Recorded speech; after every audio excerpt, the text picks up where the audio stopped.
line extend to and from where exactly? We've lost George Kwesi on the line.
And we'll reconnect to George Kwesi very shortly about the commissioning of this Tema in Pakadan railway line. But ahead of that, let's hit the campaign trail.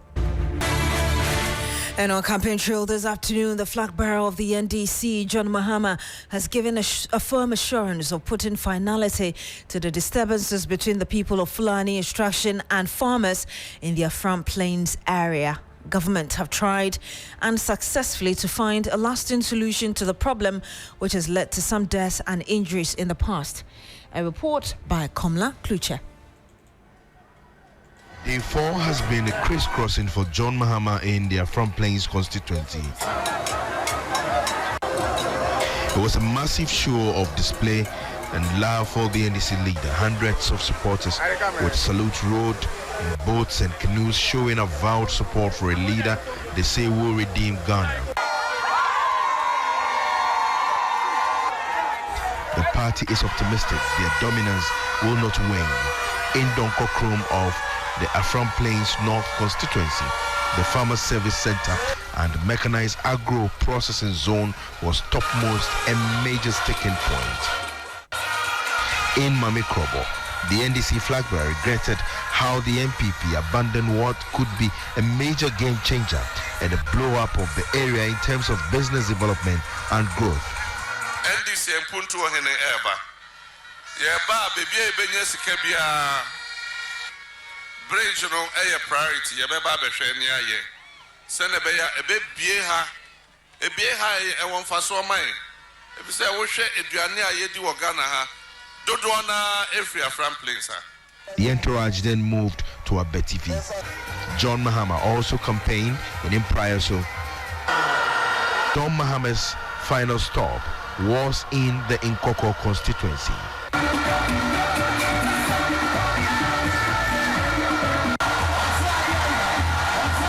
He made a clarion call for a change to reset Ghana from the clutches of the MPP.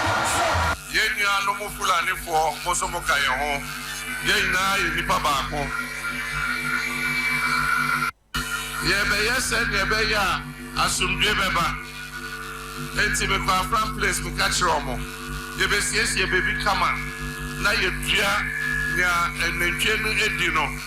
Now you choose your ho, and the chain of Venom, near the veterinary for Abebuho. Omo Munya Panye. No more homopania, no much in the Jim Kama, amount. Send a bear. Yenny, if we have four no entropy the picture.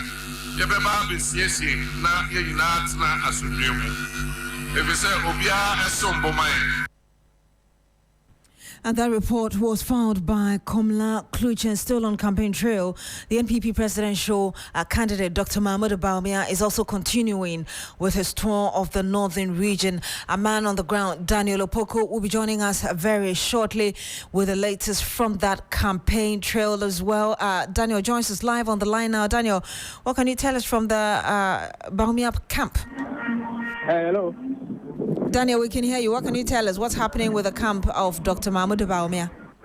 Right, so we are currently at Wali Wali, where the Vice President is commissioning a watermelon processing factory. That's how he's continuing with the campaign today, where the watermelon processing factory is expected to provide over 500 jobs, direct jobs, then about 8,000 jobs.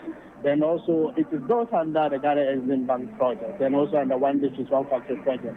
Now, right after the commission of the watermelon processing factory, we'll be moving to meet the chiefs and the traditional leaders under what we call the stakeholder engagement, where he sells his ideas to them, then also for them to be buying to wait and be ready to vote for him. Right after Wale Wale, we will be moving to Salaga South. Also, we'll be engaging in stakeholder engagement, then community connect to engage with the youth for them to vote for him ahead of the election. Now, the euphoria has been very great, especially when the vice president comes from northeast part of the country and also from Wale Wale. They are really, really poised to vote for him come this year's election. Daniel, what more can you tell us beyond what you said as regards his itinerary, really? Right, so Dr. Mahmoud Bawumia, in terms of his deliverance and the policy initiative, has been very consistent. Because whenever he meets the chiefs, he tells them about the need for him to roll out what we call the living allowance for them, and also to strengthen our health system. There were instances where chiefs have raised issues about their roads. They have also raised issues about the Agenda 111, which is yet to be completed or in most of their constituencies. With the vice president has assured them that some of the Agenda 111 projects will be completed before the end of this year, and the rest will be completed hopefully from next year. And the vice president has renewed his commitment to get those things done. And before you go, what would you say has been the general reaction in all the places that he's been to what he's been saying? Right. The general reaction has been very great, especially when it comes from northeast. Because yesterday, when he began the campaign in Tamale, the northern part of the country, they accepted him very well. Before this morning, moving to the northeast, especially Wale Wale, and you know also he comes from Wale Wale. So everybody is ready to catch a glimpse of the vice president, and then they said they are going to vote. We see a lot of party people in the party T-shirts. There are those who are in paraphernalia and other things of the party, showing their willingness and their commitment to vote for Dr. Mahmoud Bawumia come December 7th. Thank you very much, Daniel Opoku. He's a man following the Vice President and the flag bearer of the governing New Patriotic Party, Dr. Mahmoud Bawumia. As you heard him there, they are currently in Wale Wale. And we stay in the northern parts of the country because the Northern Regional Security Task Force for Election 2024 has given a strong indication of its preparedness to ensure the elections are peaceful. The Security Task Force has also assured journalists and media houses in the region of police protection in the coverage of the elections. Speaking at a press engagement in Tamale, the chairman of the Security Task Force, DCOP Eric Ken Winfield, appealed to journalists in the region for their cooperation. Let's touch base with my colleague Christopher Amwako, who is at this media engagement. He joins us live on the phone. Chris, can you tell us, beyond what I just said, the assurances coming from the task force in dealing with security issues? Yes, so the Regional Security Task Force has equally put in place some security measures to deal with any unforeseen eventuality that may arise before, during, and after the 2024 December elections. Now, they have also provided liaison officers for all media houses and media personnel in the northern region, saying that they will relay information to the police, as well as the police also giving the media information. Now, the ultimate of all this is to ensure that there is serenity, there is no misinformation and hate speech in the course of the election. And so for them, they put every measure in place to ensure that the election remains peaceful. Chairman of the Election Security Task Force, DCOP Eric Ken Winfield, has been addressing the media. Let's take a listen to what he's been saying. Things don't help. Unverified information, misinformation, disinformation, and what don't help. And therefore, we are striving towards 100% accuracy. And 99% will not take us anywhere. It's 100% that we are all looking for. And I believe that we will all go through and ensure that this 100% is achieved. It's not rockets in the sky. It's something that is achievable. And therefore, as part of the police action, which my other brother will speak to it, how the media gets information, how they verify, how they also give us information for us to ensure that anything that goes on is the truth, nothing but the truth. And you heard that DCOP Eric Ken Winfield. He is the chairman of the Northern Regional Security Task Force for the election 2024. Earlier, you heard our reporter Christopher Amako giving us update from that media engagement the police had with journalists. Now, it's a no-brainer that the Ablekuma South constituency is a safe seat for the National Democratic Congress. But seeing that the 2024 elections will be a race of policy and results by political parties, constituents say that they will be influenced by ideas and initiatives that will improve the lot. Grace Hamwajiman has been spending time in the constituency and report in today's episode of Constituency Focus. Ablekuma South is one of the 29 constituencies in Greater Accra. The constituency has a voter population of over 60,000 according to the 2020 election. The Ablekuma South covers areas including Kolegono, Kolebu, Choko, Mamprobi and New Mamprobi with a predominantly coastal economy. The seat has been a safe one for the National Democratic Congress since 2008, even though the New Patriotic Party NPP held the seat from 1996 to 2004. The NDC won the 2020 election, securing 60% of the votes over the NPP's 38%. As the country prepares for the December 7 polls, electorates say their votes will be informed by some key issues, of which the closed fishing season initiative by government is key.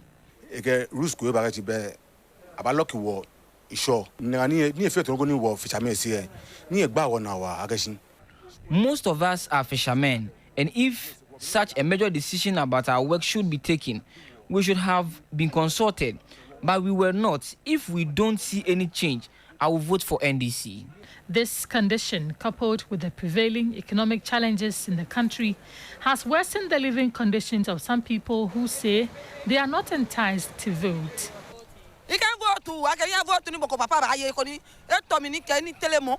I'm a fishmonger, and truthfully, everything has gone up in cost. There is no change, and I'll not vote for anyone to enjoy while I wallow in poverty. I have decided not to vote in the elections because what these politicians promise us, they don't fulfill it.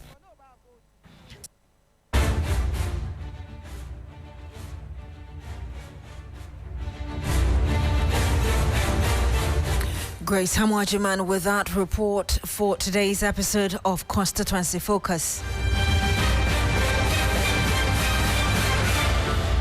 I was telling you earlier about the president a commissioning project with just 15 days to this year's general election. And let's go to Tema now because George Quaining is standing by to bring us details from that commissioning of the Tema in Pakadan Railway Project. It's a 97-kilometer railway line.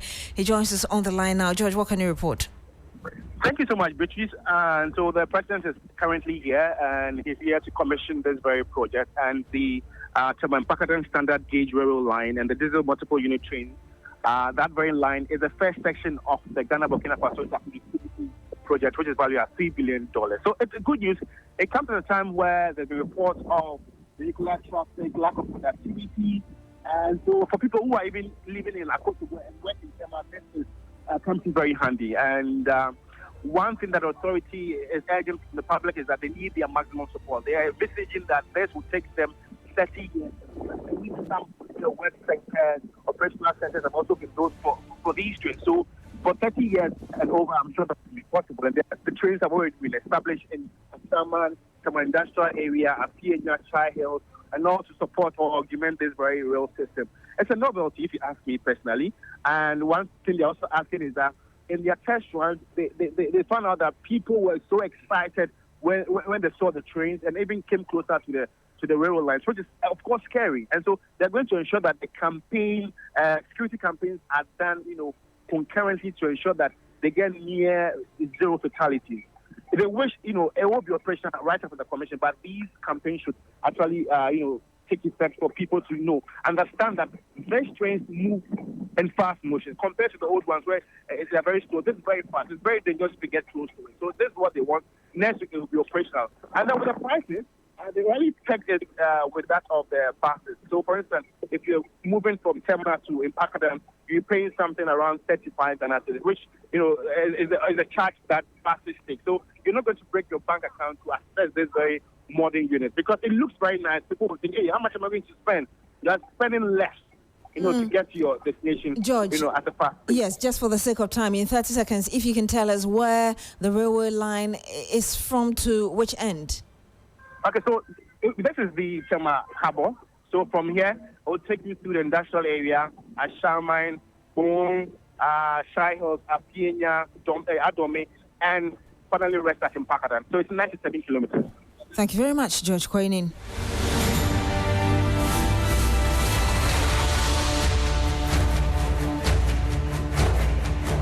And we'll bring you some more analysis on this, as well as hear from you, your thoughts concerning the commissioning of Project 15 Days to the December 7th.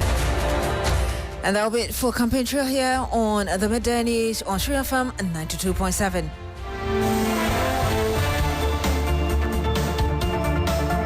And that's it for the news here on Sri FM 92.7. My name is Beatrice Adu. Thank you very much for joining us today. Log on to shrinews.com for more news. Have a good afternoon.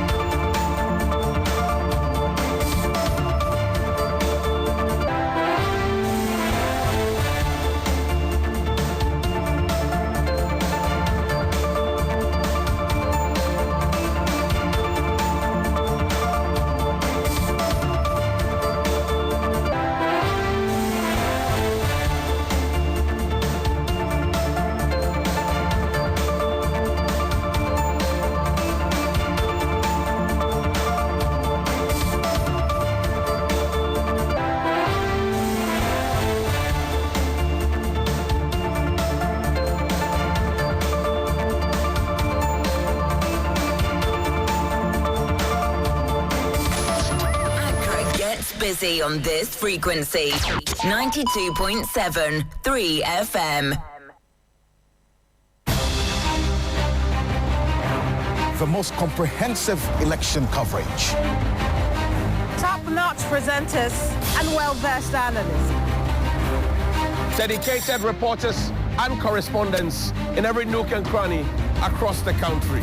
All the action, every incident reported. All the big stories covered. All facts cross-checked. Every figure verified. Every vote monitored and accounted for. The numbers tallied, analyzed, and interpreted. We have invested time and energy in order to bring you a comprehensive elections coverage. The whole world will be watching us on TV, online, and radio. Election Command Center. Facts, analysis, results.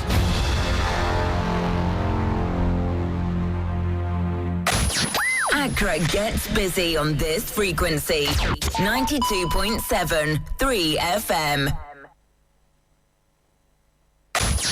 Accra gets busy on this frequency, 92.7 3 FM.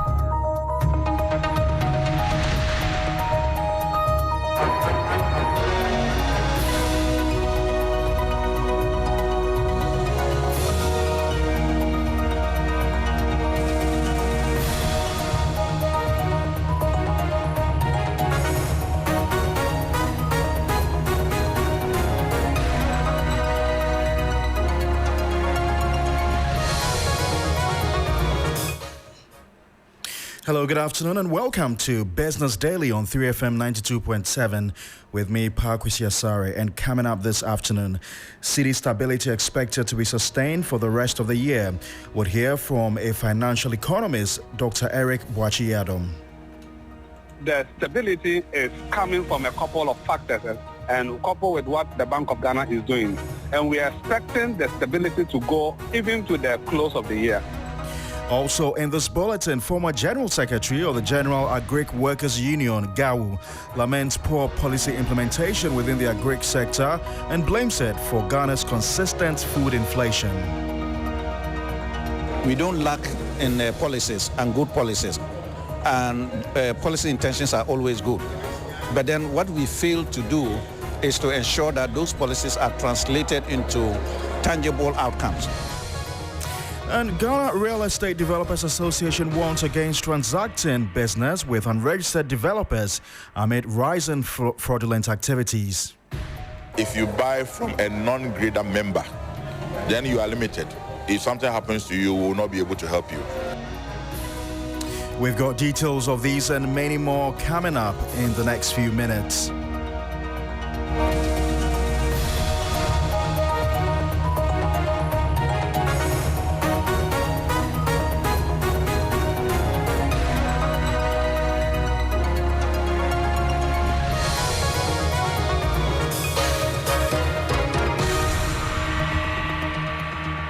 Thanks very much for joining us here on Business Daily.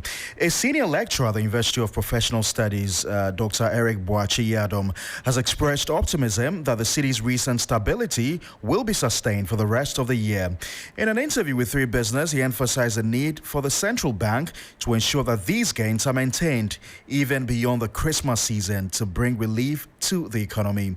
The city has shown remarkable stability in November, appreciating in value and moving from over 17 cities to around 16 cities to $1. The stability is coming from a couple of factors and coupled with what the Bank of Ghana is doing. And we are expecting the stability to go even to the close of the year. The reason why we experience a sharp rise from September, October is because of Christmas shopping and buying goods to sell. So there will be pressure on the dollar to import goods for the Christmas. And looking at the fact that we have some few weeks to Christmas, those who will buy, they have bought the goods to be able to arrive in anticipation for the Christmas. So we are expecting that the pressure will go down, number one, and number two, we are expecting the Bank of Ghana's measures that have been put in place to also be effective enough to ensure that the stability is not short-lived, but sustained up to the close of the year.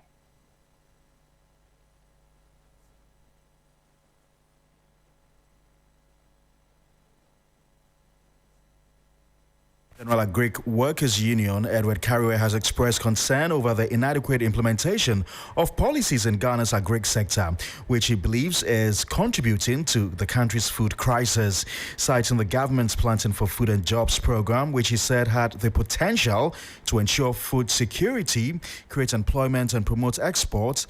He says that has been hindered by poor implementation. Speaking to 3 Business, he urged the next government to ensure policies are efficiently implemented to ensure food security. That is our problem as a country. We don't lack in policies and good policies, and policy intentions are always good. But then what we fail to do is to ensure that those policies are translated into tangible outcomes. If you look at the policy outcomes, it has been disastrous. If you look at the Planting for Food and Jobs program, it has a very good policy objective to create jobs and then to produce enough food to feed the people of this country, and also for industrial use as well as export. But at the end of the day, what has happened of it? You know, the input distribution has been very badly implemented. And here we are, this country is not food secured, and therefore we don't have a sovereignty.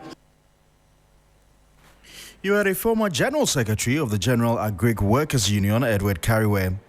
The Ghana Real Estate Developers Association, GREDA, has cautioned the public, particularly Ghanaians in the diaspora, to only engage with registered developers when purchasing homes in Ghana. This warning comes amid a surge in complaints about fraudulent activities by unregistered home sellers who often cannot be traced. Executive Secretary Samuel Amegaibo, in an interview with 3 Business, emphasized the importance of dealing with registered developers to avoid falling prey to scams. We have a strong membership. We know our people. when at least you are confronted with any problem, even in the process of purchasing, you can always fall on us. But if you buy from a non-grader member, then you are limited. If something happens to you, we will not be able to help you. We have had situations where people have been calling our offices to do background checks on certain developers. And if this developer is a grader registered member, obviously we are in a position to give you information on this developer. It is when you buy from non-grader members that we are unable to guarantee. And so we will encourage people who are interested in doing transactions on real estate to check with their grader secretariats on any developer in the country.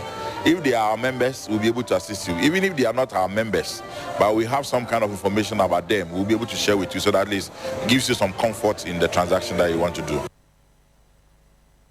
You heard Executive Secretary of the Ghana Real Estate Developers Association, Samuel Amega Ibo. Meanwhile, Greater President Patrick Adu Bonful is also calling on the government to partner with the private sector to ensure the successful completion of affordable housing projects. This collaboration is crucial for addressing Ghana's housing deficits and providing affordable homes for low-income and vulnerable populations.